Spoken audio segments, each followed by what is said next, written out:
என்னடா இது புதன்கிழமை அதுவும் நான்வெஜ் வாசனை வரலையேன்னு யோசிச்சுட்டு இருந்தேங்க. அப்போ தான் எங்கள் வீட்டுக்காரர் எடுத்துகிட்டு வந்து இந்த புடின்னு கொடுத்தாரு. சரி என்னென்னு ஓப்பன் பண்ணி பார்த்தா பாறை மீன்.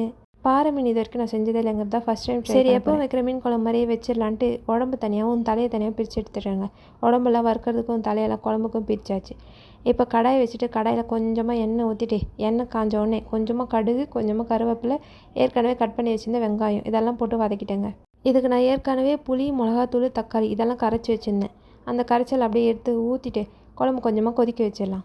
சரி குழம்பு கொதிக்கிற கேப்பில் மீனை வறுத்துடலாமேன்னு ரொம்பவே சிம்பிளாக மிளகாத்தூள், உப்பு, கொஞ்சமாக கார்ன்ஃப்ளவர், கொஞ்சமாக அரிசி மாவு தண்ணியை போட்டு நல்லா மிக்ஸ் பண்ணி வச்சுட்டேங்க.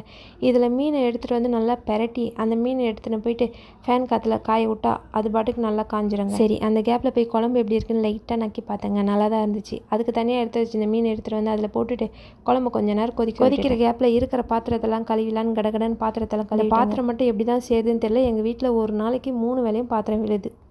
காற்றுல காஞ்சிட்டு இருந்த மீனை எடுத்துகிட்டு வந்து வறுக்க ஆரம்பிச்சேன். எப்போவுமே சமைச்சு முடிச்சிட்ட பிறகு நான் அதை கொஞ்சமாக டேஸ்ட்டு ட்ரை பண்ணி பார்ப்பேன். அப்படி தான் இந்த மீன் எப்படி இருக்குன்னு கொஞ்சமாக எடுத்து சாப்பிட்டு பார்த்தேன். ரொம்ப நேரமாக நானும் மென்று பார்க்குறேன். டேஸ்ட் எப்படி இருக்குன்னே புரியல. ஏதோ நம்மளால் முடிஞ்சு செஞ்சுட்டேன். பை.